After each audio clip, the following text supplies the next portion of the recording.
Good evening, ladies and gentlemen. Welcome to Reference Point. I'm your host, Dave Cokerhook.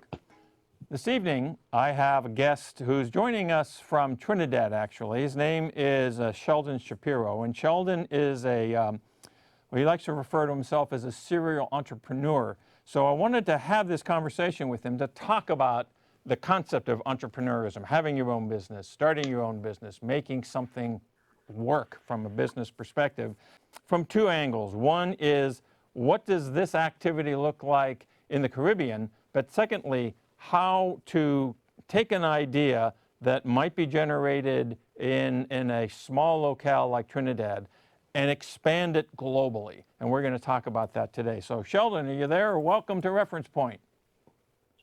I'm here, Dave. Happy to be here. Well, I appreciate you joining us today. So tell us a little bit, how did you kind of get into this area of starting your own business? What moved you in the direction of entrepreneurism?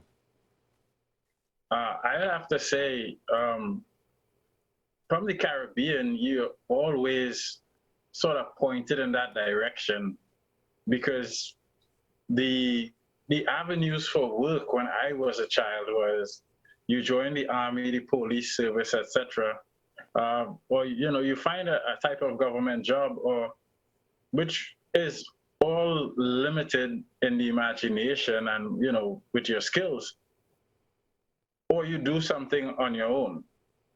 And when I was a child, we didn't have that much, so I would do summer jobs with guys who were all working for themselves. Ah, interesting. So is entrepreneurism a fairly prevalent thing in the Caribbean? That is not what we call it. I mean, today I had that discussion. We call it self-employed. Yes. And there's a difference between what we call self-employed and entrepreneurism.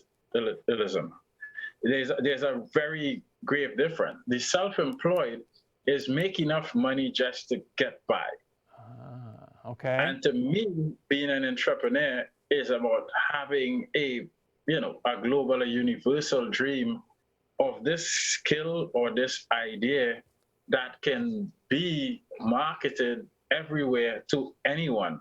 So, an entrepreneur is not captured in any one space and really has no limits in the true sense of it. Whereas self-employed means unemployed, so let me just do something to get by. Ah, interesting. So in the Caribbean, in Trinidad, or in the rest of the Caribbean, what I'm understanding from what you said is that people are looking for ways to have enough income to meet their basic needs, but they're not in a position. The concept of self-employment is not motivating them in a direction of doing something more grand. Did I understand that correctly? Yeah, you have it correct. So we've moved towards sort of out of necessity that I need to do something so that I can put food on the table. Okay. To do something grand is, it's not something that it's really encouraged or looked upon. It's looked upon as just one or two people, a few, maybe half percentage of the population. You're taught that just about 0.5% of the population is able to do that. Interesting. So how did you get there? What managed to move you away past self-employment and into entrepreneurism? Okay, I was 17 going on 18, and my uncle, who always admired, at school I was the A+ student. I never failed an exam. So I was getting ready to do exams to go to college. We were struggling, and my uncle, who was already in business, said he wanted to open a second business. He didn't really know what he wanted. He said maybe a pub, a bar, and he approached me to, kind of give him some, tell him what's going on so that he could be doing the right thing. And I gave him a challenge. Let me design it and run it, for you, so you don't have to run it. And I promise you it's going to be popular. So he took that gamble, gave me 2 days to bring back a design layout, and that was my first real step. I designed this pub in the heart of the town while going to school, and I used to run it by, we only used to open at just about lunchtime, so I would leave school, open. After school, I would change quickly, go back up, close it, and I started, using my friends and the things I did to create even more income by holding these street parties every other week in the heart of the city that were really, really popular, and I did that for about a year. Wow. Well, very cool. And that gave you the flavor and the taste of what could be done if you put your mind to it and you think bigger, right? So you've had multiple businesses then as an entrepreneur, and are you seen in your community as what's the word I'm looking for? A trendsetter, someone who's shown a path that others can follow? That's actually what I aim to be. And to really let Caribbean people follow you, one has got to take off, not just locally. One has got to take off, internationally. It's got to be one that when they look, they can see, it buzzing outside of, not just Trinidad and Tobago, but buzzing outside of the Caribbean. And I want to be that, that one African youth that that used to be the same parlor or shop in the village, hang out or play ball in the village with, has done something that grand, because I believe that would be the real catalyst for other people to say, okay, Sheldon did it, yeah, I can do that also. Fantastic. So what kind of infrastructure support is there? Educational support, banking system support, community support? What level of support is there for this kind of entrepreneurial initiative in the Caribbean, or especially in Trinidad? I'll be candid but frank. There is very, very little. The government programs are not really support, because the people who have made these programs are university grads who are employed. Uh-huh. So they don't know what it means to be, one, unemployed, not having a lot of money, but needing to create a business that doesn't just put food on the table, but actually allows you, to have a nice home, have a nice car, send your child to college, vacation every year, see someplace new. They don't know what those steps are, and particularly because they have never done it. Uh-huh. So they don't actually know what the man on the ground is seeing or feeling, and therefore they can't relate. So the programs have been, I've seen a program today where someone said they would give you 15,000 for entrepreneurship. 15,000 TT is just about 2,000 US. Wow. So that's going to do nothing for the entrepreneur. Yeah, I mean, it might help you in your immediate community doing something like you say, being self-employed, but it doesn't sound like it's anywhere near enough to help a business flourish outside your immediate community. Interesting. No, that 15,000, you would get rid of that in, by the time you register the business, print some stationery, etc. And one month's rent for an office. Right. All right. So let's talk about how you managed to go beyond that. You've got a current business activity, right? And we've got your website, pinutusa.org. But this this product called Homing Pin, which is what pinusa.org deals with here in North America. How did you get to that? I mean, tell me a little bit about the things that you have done that have taken you to where you are today, and then what you are seeing is your path moving forward. Okay, that would go back just after doing business with my uncle. I went to Canada to go to school and work, and I got involved with Mitch Collin, and Mitch trained me to run his business.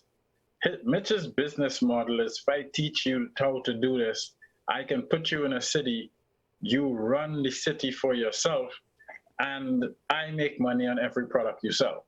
Uh-huh. And I did that very well.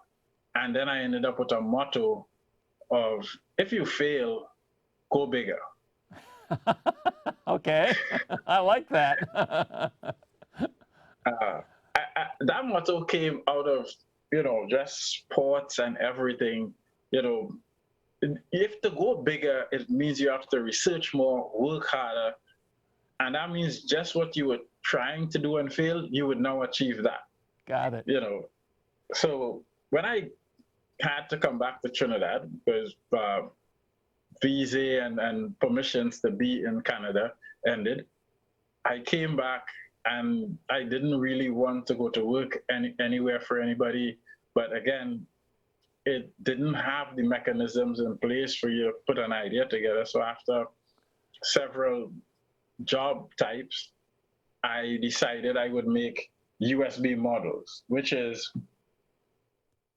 USBs Yeah. that look like anything. Right. Right? And I would get companies to buy them because they're shaped like your logo, if it's something you're looking to give away, etc., to customers. And I found multiple uses for them. So I started that company locally under the name Mercury Caribbean, and we would sell USB models not just in Trinidad. We actually sold USB models to Texas Rangers. Oh, how cool. Yeah, that was our big achievement. We got this Texas Rangers contract. And to do it, I had to engage with so many different people in the US, people to try to get you into Walmart, people to get you funding, etc. Right. Ultimately, it did not come off as I wanted. So we did not get a long-term deal with them. But you learned a lot, right? Right. I thought I had just done a doctorate in entrepreneurship. I knew everywhere you needed to call, everything you needed to do to put it together. And the thing with entrepreneurship is what works for me with this product is not going to work for you. Uh-huh. It would be the same steps, maybe mixed in a different way. Right. So you need the same ingredients though. So there are lots of in here in the U.S. in the universities, the local community colleges, etc. There are and even private institutions.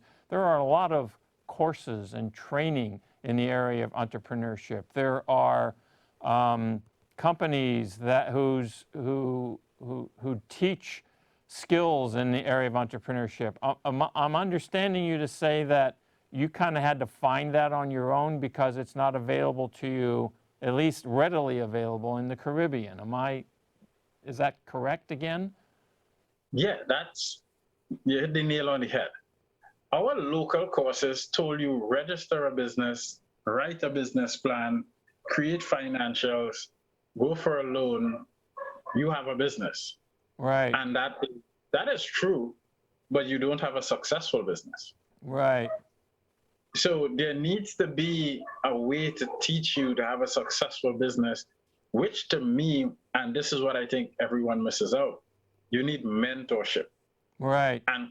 And coaching, because to build the platform for the business, there's no one size fits all, Right. You know, right? what you've just said there is, that's true globally. I think Yeah, if you're going to start a business, you're going to go into a career or whatever, you have to recognize that if you're going to achieve those higher and higher levels of accomplishment, you're breaking new ground for yourself. And if you can find someone that can help you see where the landmines are so you don't step on them, that's going to make it more possible for you to be successful in whatever that endeavor is.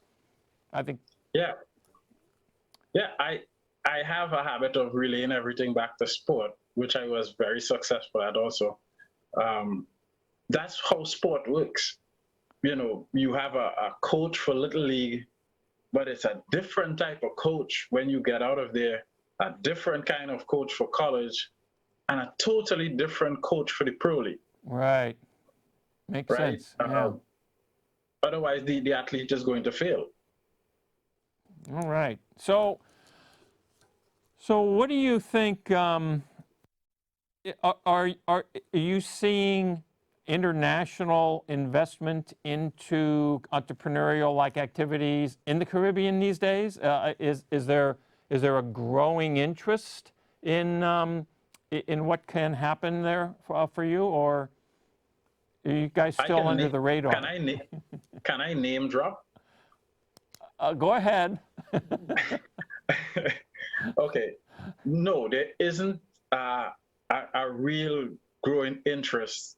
I have started to try to create a growing interest at M3 Linked Okay. because, and when I mean I've started, it's because when I joined and started to speak, people were like, "Where's Trinidad?" Yeah.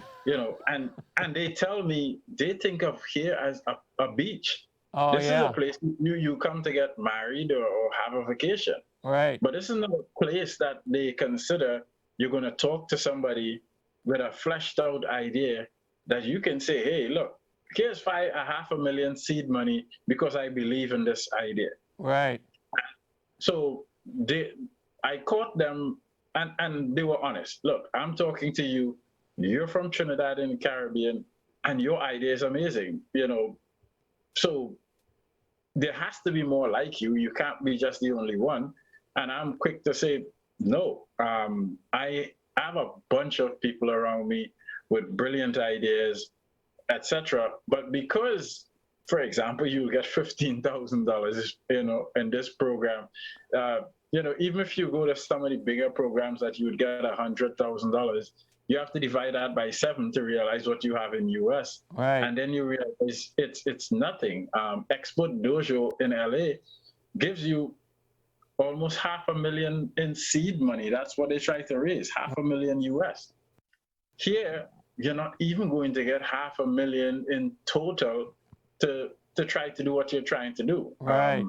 And when you think of how much you have to spend marketing, besides building the product, and trying to live at the same time, half a million US is still not even a lot of money for you to build whatever it is, this big dream that you have in your mind. For a global business. So Yeah. we got about 10 minutes, a little less than 10 minutes left in our show today, Sheldon. I want to ask you what you would say to my audience tends to be North American. I'm here in Silicon Valley. What would you say to this public about what the opportunities really are and can be in the Caribbean, and some things about whether it's the people, the kinds of things you've seen, the level of motivation, the level of drive that people have. What would you tell us here in Silicon Valley that we need to know about Trinidad and the rest of the Caribbean?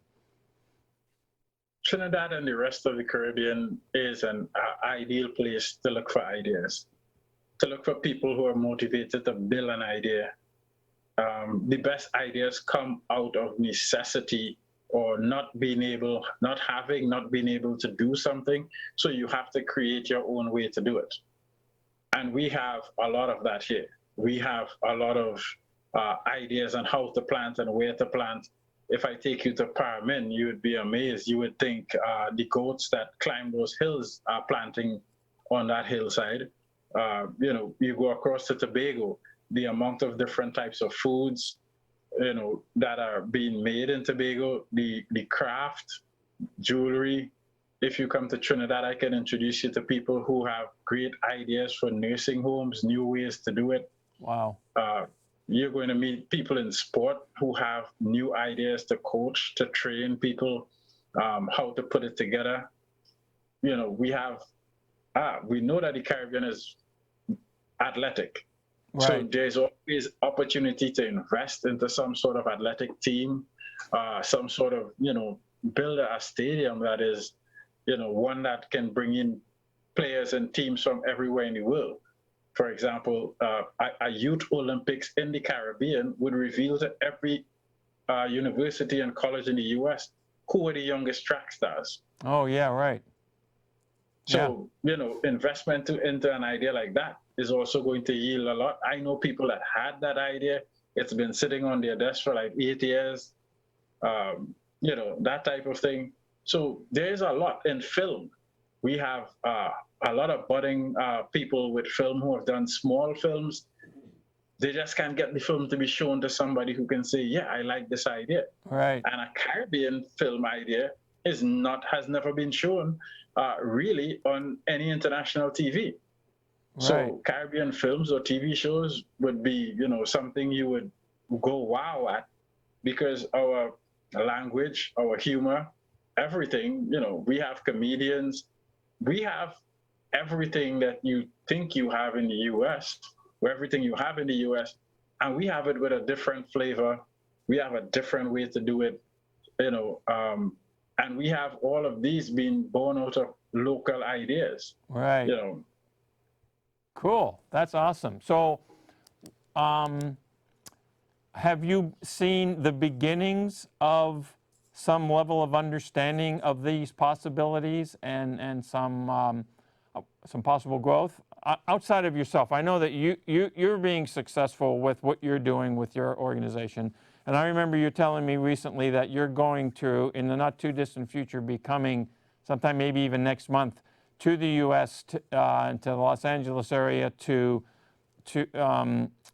actually expand and grow the business activity here in North America. So outside of yourself, are you seeing possibilities? Are you seeing interest and a level of outreach and growth from other parties into the Caribbean? Yeah, I've started to see that through the M3 Link forums.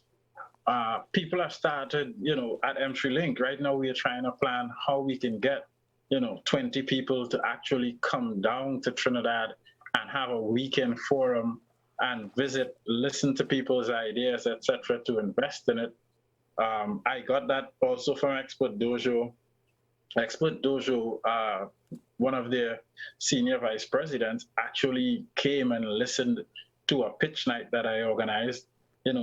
He sat, for 2.5 hours, people pitched to him various ideas. He Wow. gave feedback, that type of stuff, what they need to improve on. So I think we're starting to get that, people to see us in that light, That's people good. to acknowledge. The more the word can get out. I may be successful now, but I think there are better pure ideas, pure Caribbean ideas. What I've done is take someone else's idea and change how it's been, offered. Right. But there are people here with an idea from the soil, and Right. to put it that way, that is really purely Trinidadian. That we have artists, we have a different type of music that you've not heard. For example, that sounds good. We have different types of music that you haven't heard. So there's so much to invest into in the islands that, it's a shame that people still think the islands are for a cruise. Yeah, right. Yeah, well, that's how I discovered them. Really. It's so. So we only have a couple minutes left. So let me just from I get that from what you just said from the standpoint of people outside of the area, outside the Trinidad and the Caribbean, and they're beginning to look and see. Is there a growing momentum within your community for this entrepreneurial mindset beyond just the work for yourself kind of a thing that we talked about earlier, self-employment? Yes, myself and Jamila Draper have been pushing that since 2013. Start small, yes, but look at the big picture. Look at your product as a world product, and we're about to open the entrepreneurial learning cooperative, where that's the goal of the cooperative. To encourage bigger thinking, working together, global reach. So we're starting to get it. We're getting people are starting to ask exactly what we're doing, what it's about, because I think the youth of today, because we have American cable TV, they're realizing that, hey, my idea is better than that idea, or my idea is on par with that idea. So why am I sitting here with mine and somebody else is running with that one? And that makes a lot of sense. And like anything, how many different similar products are there? How many different sodas? How many different apparels? I mean, it's just sport coach. You can get different manufacturers, so it doesn't make any difference if someone else has done it.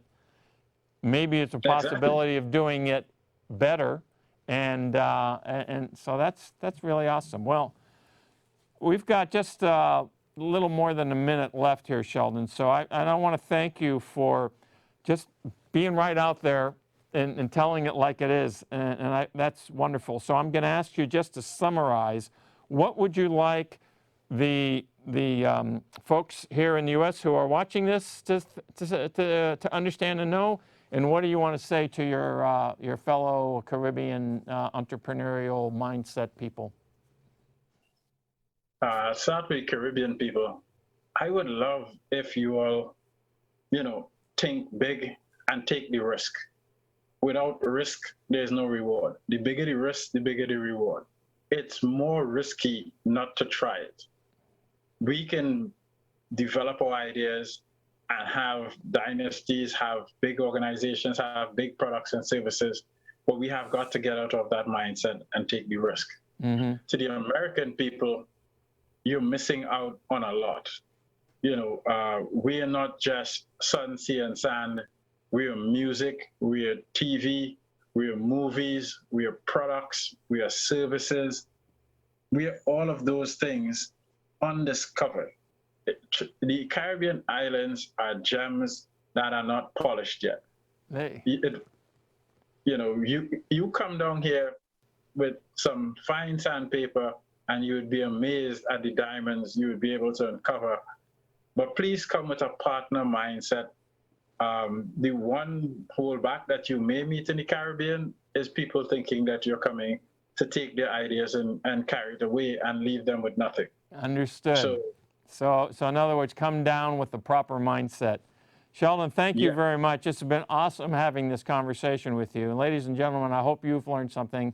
If you have any questions about what we're talking about, you want to reach out to Sheldon, send us an email at info@referencepointtv.com. We will get that to him.